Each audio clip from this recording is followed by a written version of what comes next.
Although my CZ452 is probably my favorite target rifle, I've always felt that the trigger was something of a weak point. There's a lot of sponginess and creep in the trigger, and it breaks at just under 4 pounds. The YoDave trigger kit is made to remedy this.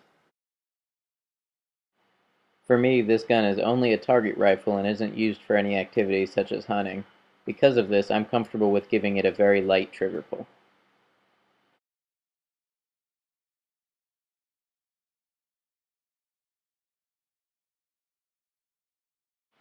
This clip was me taking a baseline reading on the trigger before any modifications were done. The trigger averaged 3 pounds and 9 ounces. This trigger isn't bad out of the box and would be fine for many people, but I think we can do a little bit better in a target rifle.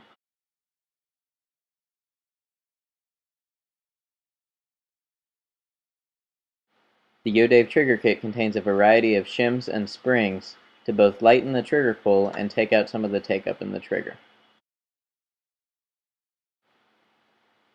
I started my experimentation with the YoDave trigger kit by using the second largest shim and the second lightest spring. This resulted in a trigger pull which was very low, sometimes under 1 pound, but was very inconsistent as well. Variations of as many as 8 to 10 ounces per trigger pull told me that the consistency wasn't there in the setup and that the spring was too light.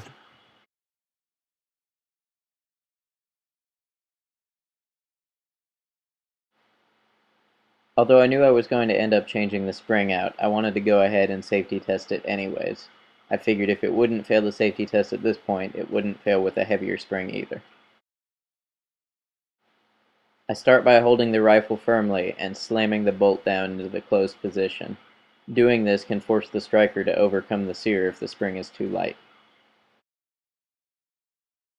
In this case, no matter how hard I tried, it seemed like the striker wouldn't fall.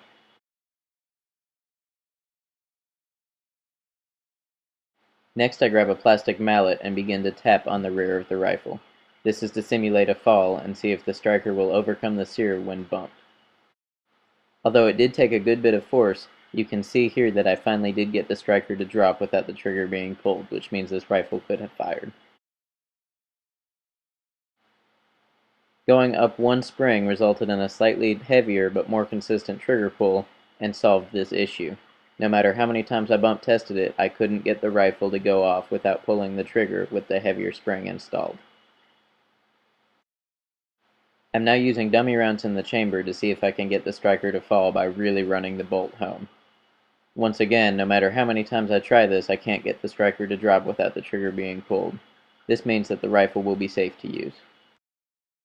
The whole process, including experimenting with spring weights, was very simple and took me less than an hour. It only involves punching out a couple pins and replacing a spring.